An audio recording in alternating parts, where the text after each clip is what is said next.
try to empower the consumer in understanding that at the end of the day, they're the customer. With the doctor, with the hospital, with anybody that they interact with in the system, they're the customer, and they need to embrace that power and educate themselves. Brokers are sharp, and they have a lot to say. This is Brokers and Cars Getting Coffee. This is awesome. Author, great broker, media mogul, TEDx speaker, and then an executive of one of the largest agencies in the country. And I am so excited to have you on the program today. Reed, are you kidding me? When you called and said, would I be part of this? I jumped at the opportunity. You had worked for an agency that at the moment it got sold, you decided you weren't going that direction and you decided to step out on your own. Was that smart? I think being able to look in the rearview mirror, it worked out. It was brilliant, right? It worked out. What was the day after you'd started GDP Advisors? Was there a day when you said, oh, wow, we actually are going to stay in business? We're actually good. Yeah. Beyond the time when we made that first payroll run and we actually made it without thinking about it too much. Right, So it's funny, when I started GDP, and actually I started JDS Benefits first. Yes, it wasn't until I merged the firm with my partner and still business partner, John Powder, that we formed GDP. Very quickly we got to 20 employees. And I remember when we moved to our new office in McKinney, John and I walking the shell of a space. And going, oh, is this smart? I mean, we're about to sign this long lease. Right. We're going to spend a ton of money on this build out, and we're never going to fill this space. Within 6 months of moving in, we needed to expand. And so I think that was the moment when I realized, you know what? We're doing something special. It's resonating with our clients. And we have built a successful organization. Did you know when you started the company that you were going to go down that path of working on self-funding groups and managing the business the way that you were going to? Yeah, I don't know that was the day one plan. It was right on the heels of the Affordable Care Act being signed into law. And I knew that life was going to change. We had two options. We could be fearful of that change that was coming, or we could look for the opportunities within the change that was going to be forced upon us. It was a bill that I greatly opposed the majority of the structure of the bill, and it was the single best thing that ever happened in my career because it forced me to think differently about the business that I had been doing for the 10 years pre the Affordable Care Act. Right. So I think that our approach of very client-centric, we immediately established a process of no commissions, straight fee, paid by the client, so that they were on the same side of us. They understood the value of what we were bringing. And then by 2016, probably 85%, 90% of our business was in either a captive or an MGU, all self-funded. And then we were able to operate from a portfolio perspective. So then a couple of years ago, you merged your agency with Acrisure. Yeah, for us to take what we were doing at GDP and put it really in hyperspeed, we needed capitalization to do it. We felt like we had created such a great culture at GDP, a great message, that we wanted whoever we were going to be partnering with to appreciate, not just want the book of business. John was leading most of the conversations, and I had said narrow it down to 3 companies. Okay. Well, the first meeting was with Greg Williams, who's the CEO of Acrisure, founder and CEO. So Greg comes into Texas, we sit down in the conference room, and we have what was supposed to be an hour-long meeting turned into a 2.5-hour-long meeting. I walked out of that meeting and I looked at John and I said, the next 2 meetings you got scheduled for us, are they half as good as that guy? And he said, not even close. And I said, they cancel them. Because if we're doing anything, we're doing it with him. So 3 months later, we're part of Acrisure. So you and Jen have been married for 19 years. You've got 3 kids. Yeah. Now, when you took that job at Acrisure, there was one rule. There was. My greatest and most important job is being a dad, and I only get one shot at that.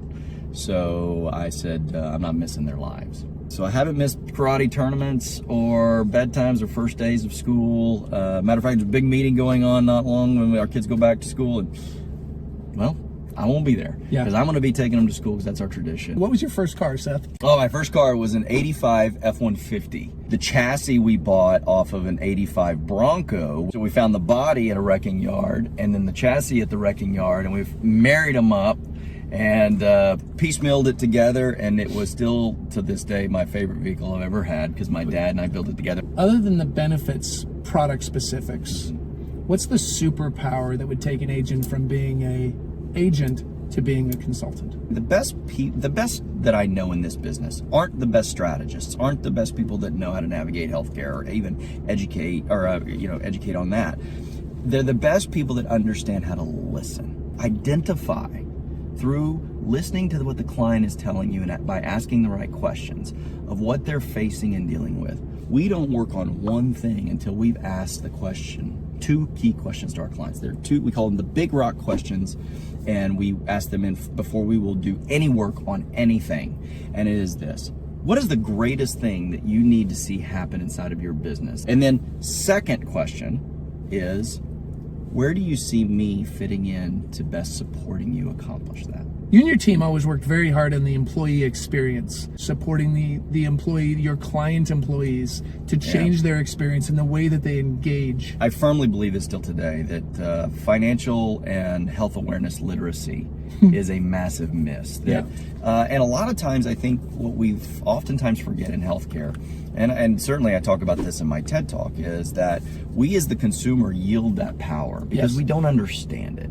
We absolutely, at its core, had to educate the employee that if the employee understood how to navigate the system, how to get the most value out of the benefits that their employers were paying tens of thousands of dollars for, that we could ultimately start to guide them towards winning. So you wrote a book called The Cure. I did. I actually wrote it in 2017, 2018, on the heels of, I was watching in Washington as they were once again trying to repeal and replace the Affordable Care Act. And that the Republicans at the time had established their own replacement bill. And I remember sitting down and reading that bill. I'm an avid reader and I love researching. And I went, yeah, this isn't going to work. No.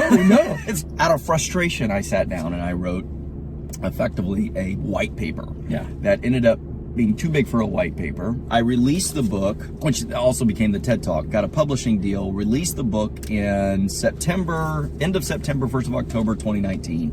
And then in March of 2020, we have a worldwide pandemic.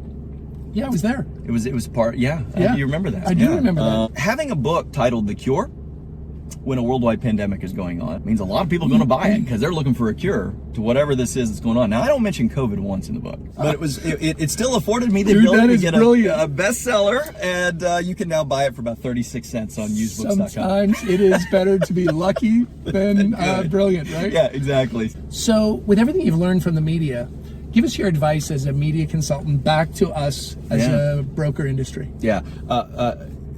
There is no substitute for being genuine. Einstein said, make a problem as simple as possible, but no simpler. And that's effectively what we need to do because people gravitate to that. When we try to make things more complex or sound more complex because we think it makes us sound or feel smarter, we actually make our audience feel dumber. And they don't want to be part of that. But when they feel informed at a level that they can understand, they want to be part of that. Take a step back.